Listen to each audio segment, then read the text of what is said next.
दोस्तों, बिजली बनाने के लिए जिस चीज का सबसे ज्यादा इस्तेमाल किया जाता है वह है कोयला, और भारत में कोयले से बनने वाली बिजली पर लोगों की निर्भरता काफी ज्यादा है। यही कारण है कि पिछले कुछ सालों से हमें कोल क्राइसिस के बारे में काफी कुछ देखने और सुनने को मिलता है। वैसे उस बिजली के बनने का जो प्रोसेस है उसमें सबसे पहले आता है पावर प्लांट, जिसके लिए एक फैलाव भरी जगह की जरूरत होती है जहां पानी की आपूर्ति के लिए एक रिजर्वर भी बनाया जा सके। ये प्लांट्स आमतौर पर 1-2 किलोमीटर के एरिया में फैले हुए रहते हैं, लेकिन इनके एरिया का भी एक आधा हिस्सा कोयला ही ले लेता है। आखिर कोयले की ये दादागिरी क्यों है, आइए आपको डिटेल में समझाते हैं। असल में होता कुछ यूं है कि जिस भी प्लांट में कोयले से बिजली बनती है वहां करीब 1.5 मिलियन टन कोयला एक साथ स्टोर करके रखा जाता है, जो कि करीब 40 दिन की बिजली उत्पादन के लिए जरूरी होता है। अब जब 1.5 मिलियन टन कोयले को रखना है तो जगह तो चाहिए, लेकिन बात यह भी है कि इन कोयले को यूं ही कहीं नहीं रख सकते, इसलिए इसे एक अलग से कॉल यार्ड में स्टोर किया जाता है।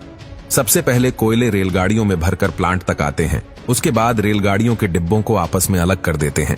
फिर एक एक करके सारे डिब्बों को एक निर्धारित जगह पर लाकर उसे एक मशीन के द्वारा पूरा ही पलट देते हैं, जिससे कि उस डिब्बे का सारा कोयला कोल यार्ड में नीचे चला जाता है और एक कन्वेयर बेल्ट की मदद से इन कोयले को आगे की तरफ भेज देते हैं, जहां इन्हें एक जगह पर अव्यवस्थित ढंग से रखा जाता है। फिर उस पर पानी डाला जाता है। इसके बाद उन्हें बावल मशीन की मदद से क्रश करके पाउडर में बदल दिया जाता है, क्योंकि ऐसा करने से इनका सरफेस एरिया बढ़ जाता है और साथ ही कोयले के अंदर जो अशुद्धियां होती हैं उन्हें अलग किया जा सके।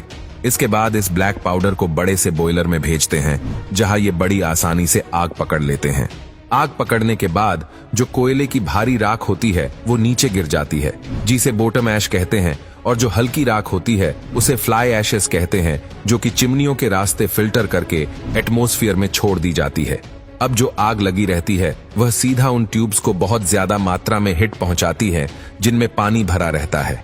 ये सारी ट्यूब हिट से पानी को भाप में बदल देती है। अब जब ये भाप सुपर हिट हो जाती है तो इसे उन्हीं पाइप की मदद से आगे भेजा जाता है। उन पाइप्स पर ऐसा इंसुलेशन पहले से लगाकर रखते हैं कि पेपर का टेम्परेचर पाइप में ट्रैवल करने के कारण घट ना जाए।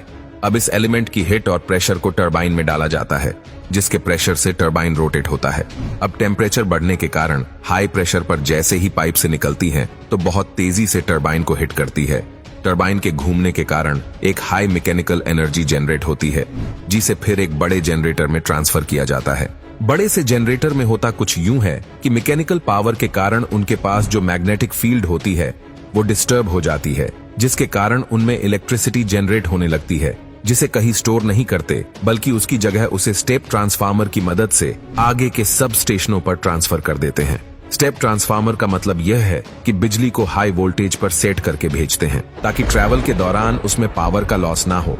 इसे आप इस उदाहरण से समझ सकते हैं कि आपके घरों के पास जो ट्रांसफार्मर लगे होते हैं वो स्टेप डाउन ट्रांसफार्मर होते हैं, जो ज्यादातर 220 या 240 वोल्ट की बिजली आपके घरों तक पहुंचाती हैं।